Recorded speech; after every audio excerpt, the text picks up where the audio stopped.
అందరికీ నమస్కారం. ఈరోజు తెలుగువారి ముద్దుబిడ్డ మహానటుడు విశ్వవిఖ్యాత నట సార్వభౌముడు శ్రీ నందమూరి తారక రామారావు 102వ జయంతి జరుపుకుంటున్నారు. ఎందుకంటే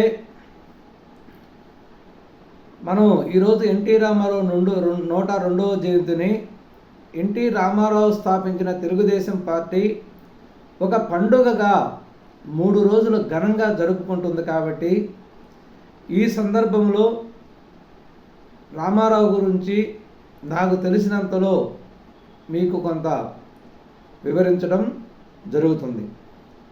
అంటే రామారావు గారి యొక్క చరిత్ర మొత్తంలో దాదాపు 50-60% నాకు తెలుసు. ఎందుకంటే రామారావు గారు నట జీవితం మొత్తం మా ముందు తరంలో జరిగింది. అంటే మేము పుట్టి ఊహ తెలిసి సినిమాలంటే ఏందో తెలుసుకునే లోపు రామారావు గారు రిటైర్డ్ అయి రాజకీయాల్లోకి రావడం జరిగింది.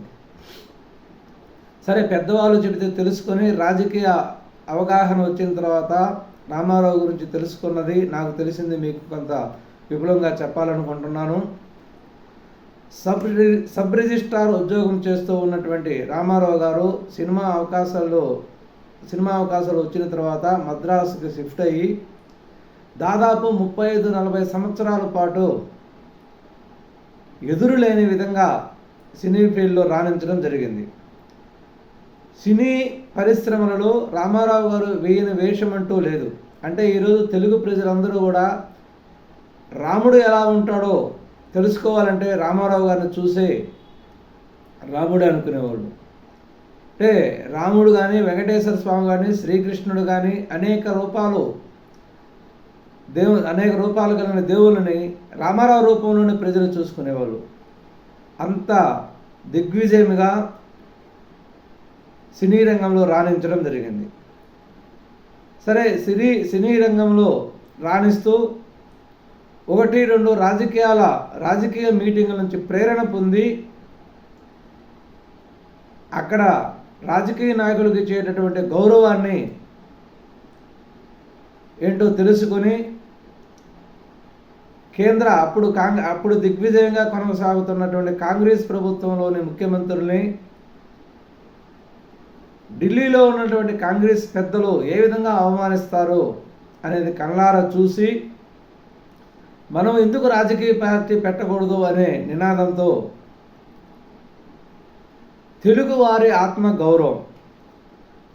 ఆత్మగౌరవాన్ని ఢిల్లీలో తాకట్టు పెట్టకూడదు, మన తెలుగువారు ఆత్మగౌరవాన్ని నిలుపుకోవాలనే ఒక నినాదంతో 1982 సంవత్సరం మార్చిలో తెలుగుదేశం పార్టీ స్థాపించడం జరిగింది. ఆ తర్వాత రికార్డు స్థాయిలో 9 నెలల్లోనే 1983లో అధికారంలోకి తేవడం జరిగింది. అధికారంలోకి వచ్చి ముఖ్యమంత్రి అయిన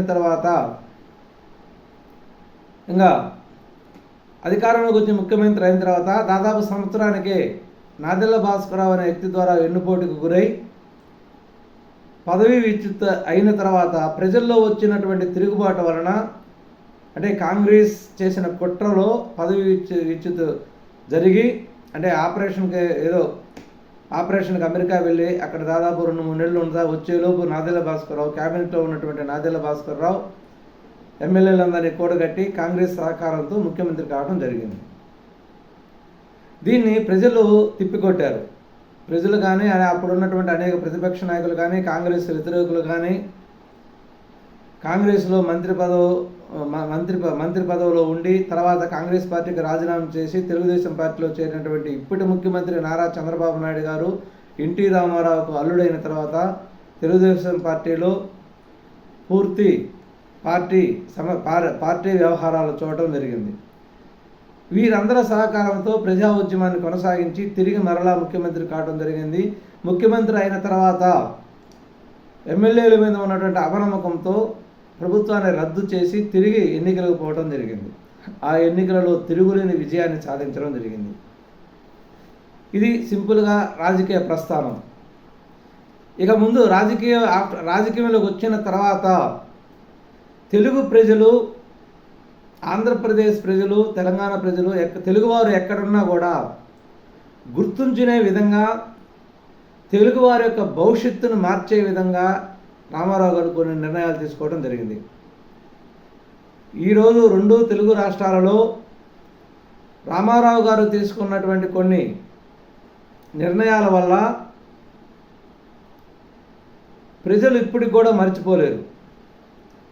అంటే ప్రజల్లో చైతన్యానికి, ప్రజల్లో సమాజంలో సామాజిక విశ్లేషణలో మార్పుకి రామారావు గారు తీసుకున్నటువంటి నిర్ణయాలు తిరుగులేని విజయాలు అయ్యాయి.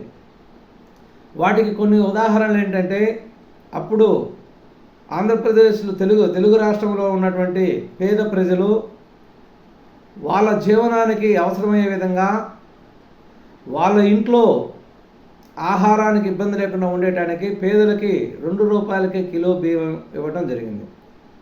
అప్పుడు ఏ టయాన్ని పెట్టాడో కానీ మహానుభావుడు రామారావు గారు ఆ కిలో 2 రూపాయల బియ్యం పథకం ఇప్పటికూ కూడా కొనసాగుతూనే ఉంది. ఇకపోతే అప్పుడు ఉన్నటువంటి మునుసూబు యొక్క చట్టాలని, అంటే ఈ ఒక రకమైనటువంటి వ్యవస్థ ఉండేది, పెత్తనందారుల వ్యవస్థ ఉండేది, మున్సిపల్ రూపంలో పెత్తనందారుల వ్యవస్థ ఉండేది. దీన్ని రద్దు చేసి మండలాల వ్యవస్థ తేవటం, ఈ మండలాల వ్యవస్థ తేవటం అనేది పూర్తిగా ఆంధ్రప్రదేశ్ రాష్ట్ర, తెలుగు రాష్ట్రాల యొక్క ప్రజల స్వరూపాన్నే మార్చింది. అంటే అప్పుడు తెలంగాణలో ఎక్కువగా ఉండేది స్వభావం, రాజరిక స్వభావం ఉండేది. అంటే ఈ మున్సిపల్ ఒక ఊరిలో ఒక 4-5 గ్రామాలకు ఒక మున్సిపల్ ఉండేవారు, పెత్తందారుల వ్యవహారం. ఈ మున్సిపలు తిరుగులేని విధంగా ఆ ఊర్లలో పెత్తనం చలాయిస్తూ, ఉన్న భూమిని ఉన్న వాళ్ళకే రాసిస్తూ, పేదవాళ్ళు పేదవాళ్ళుగానే ఉంటూ వాళ్ళ పెత్తనం చలాయిస్తూ వాళ్ళే పూర్తిగా ఉన్న భూమిని ఆక్రమించుకుంటూ ఉండేవాళ్ళు. దాన్ని పూర్తిగా రద్దు చేసి మండలాల వ్యవస్థను తేవడం జరిగింది. ఇది సమాజంలో చాలా మార్పును తెచ్చింది. ఈ మండలాల వ్యవస్థ తెచ్చిన తర్వాత రామారావు గారు తెచ్చినటువంటి ఇంకొక ముఖ్యమైన విషయం ఏంటంటే, ప్రతి ఇంట్లో ప్రతి తండ్రికి కొడుకుతో పాటికి కూతురికి కూడా సమాన ఆస్తి, మహిళలకు కూడా ఆస్తిలో వాటా, మహిళలకు కూడా ఆస్తిలో సగం వాటా ఇవ్వటం జరిగింది. దానికి చట్టం చేయటం జరిగింది. అదేవిధంగా ఈ రామారావు గారు తీసుకున్నటువంటి నిర్ణయాలలో ఇవన్నీ కూడా అసలు ప్రధానమైనది వృద్ధాప్య పింఛన్. ఈరోజు అమలవుతున్న వృద్ధులకి నెలకు 4,000 వృద్ధాప్య పింఛన్ అనేది ఆ రోజు రామారావు గారు స్టార్ట్ చేసింది. అప్పుడు 30 రూపాయలతో స్టార్ట్ చేశాడు. అంటే ఒకానొక సమయంలో రోడ్డును పోతూ ఉంటే దారిలో ఒక వాళ్ళు కనపడితే అక్కడ ఆగి వాళ్ళతో మాట్లాడిన తర్వాత ఈ నిర్ణయం తీసుకోవడం జరిగింది. అప్పటి నుంచి కూడా వృద్ధాప్య పింఛన్ అనేది అమలవుతూ ఉన్నది. తర్వాత ప్రభుత్వంలో మారుతూ అది ఇప్పుడు 4,000 రూపాయలకు చేరింది. అంటే ప్రతి ఒక్క వ్యక్తి, ప్రతి ఒక్క వృద్ధులు ఈరోజు 4,000 రూపాయలు పింఛను తీసుకున్నాడంటే అది రామారావు గారి పుణ్యమేను. ఈ విధంగా అనేక మార్పులు తెచ్చి అంబేద్కర్ గారు రాజ్యాంగంలో ఎస్సీ ఎస్టీలకి రిజర్వేషన్ కల్పించి వాళ్ళకి హక్కు అయితే కల్పించాడు. కానీ దాన్ని ప్రధానంగా అమలుపరిచి ప్రజలలో చైతన్యం తెచ్చి దాన్ని పదవుల రూపంలో అందించింది తెలుగు రాష్ట్రాలు, ముఖ్యంగా తెలుగుదేశం ప్రభుత్వము, ఎన్టీ రామారావు గారు. ఆ తర్వాత రామారావు గారు పెట్టినటువంటి ఆచార వ్యవహారాన్ని ఇప్పుడు కూడా కొనసాగిస్తూ ఉన్నారు. ఈ విధంగా ఆంధ్రప్రదేశ్ రాష్ట్రం మరియు తెలుగు ప్రజల మీద చెరగని ముద్ర వేసినటువంటి ఎన్టీ రామారావు గారి గురించి మనం ఎంత చెప్పుకున్నా తక్కువే. అటువంటి వ్యక్తులు, అరుదైన వ్యక్తులు మళ్ళీ పుట్టడం కూడా కష్టం, మళ్ళీ రావటం కష్టం. అటువంటి వ్యక్తులకి మనం ఎప్పుడూ రుణపడి ఉంటాం. వాడిని ఎప్పుడూ మానవాళి బ్రతుకున్నంత కాలం కూడా అటువంటి వ్యక్తులను గుర్తుంచుకుంటూ ఉంటుంది. ఈ విధంగా తెలుగు రాష్ట్రాలలో ప్రజలలో ధనిక ప్రజలకి పేద ప్రజలకి మధ్య వ్యత్యాసాన్ని తగ్గించిన వ్యక్తి రామారావు గారు. అంటే అది ఒక ఓవర్ నైట్ అనేది ఆ వ్యత్యాసం తగ్గదు. ఆ వ్యత్యాసాన్ని తగ్గించి పేద ప్రజలకి రాజకీయాన్ని నేర్పించి రాజకీయంలో రుచి చూపించింది, రాజకీయంలో ఆరంగరేటం చేపించింది ఎన్టీ రామారావు గారు. ఇకపోతే 83లో పార్టీ మనం ఒకటి గ్రహించుకున్నట్లయితే ఈరోజు ఉన్నటువంటి ముఖ్యమైన ప్రధానమైనటువంటి లీడర్ల మొత్తం కూడా ఎన్టీ రామారావు గారు టైంలో టికెట్ ఇచ్చిన వాళ్ళే. ఎన్టీ రామారావు గారు ఇచ్చిన టికెట్లలో దాదాపు 80-90% మొత్తం కూడా ఉన్నత విద్యావంతులు, గ్రాడ్యుయేట్లు, డాక్టర్లు, లాయర్లు అనే పోస్ట్ గ్రాడ్యుయేట్లు అందరికీ కూడా విద్యావంతులకే ఇవ్వటం జరిగింది. ఈ విధంగా ఒక రాజకీయ చైతన్యం తెచ్చి జాతీయ స్థాయిలో కూడా ప్రధాన పాత్ర పోషిస్తూ యునైటెడ్ ఫ్రంట్, నేషనల్ ఫ్రంట్ అనేక కేంద్ర ప్రభుత్వాలను ఏర్పరిచే దాంట్లో కూడా తెలుగుదేశం పార్టీ రామారావు గారు ముఖ్య పాత్ర వహించారు. నేషనల్ ఫ్రంట్ చైర్మన్గా కూడా పనిచేశారు. ఇంకొక ముఖ్యమైన విషయం ఏంటంటే భారత పార్లమెంటులో ప్రతిపక్ష హోదాలో పనిచేసింది తెలుగుదేశం పార్టీ. అది ఒక రికార్డు. కాంగ్రెస్ పార్టీకి అతి తక్కువ సీట్లు రాగా దాదాపు 45 సీట్లతో 42 సీట్లతో 40 సీట్లు అనుకుంటా 40 సీట్లతో పార్లమెంట్లో ప్రధాన ప్రతిపక్ష పాత్ర పోషించింది. ఇది నిజంగా నమ్మశక్యం కానిది, ఊహించలేనిది. ఒక భారత పార్లమెంటులో తెలుగుదేశం పార్టీ ప్రధాన ప్రతిపక్ష పాత్ర వహించిందంటే అది మామూలు విషయం కాదు, అదొక రికార్డు. ఇన్ని రికార్డులు అధిగమించినటువంటి మన ఆరాధ్యుడు, దైవాంశ సంభూతుడు, మహానటుడు అయినటువంటి శ్రీ నందమూరి తారక రామారావు గారికి మనం మనస్ఫూర్తిగా ధన్యవాదాలు తెలియజేస్తున్నాం.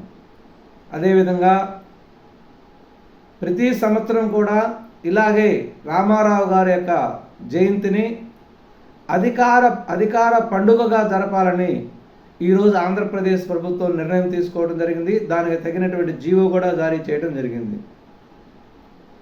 ఇది మనం ఈరోజు నందమూరి తారక రామారావు గురించి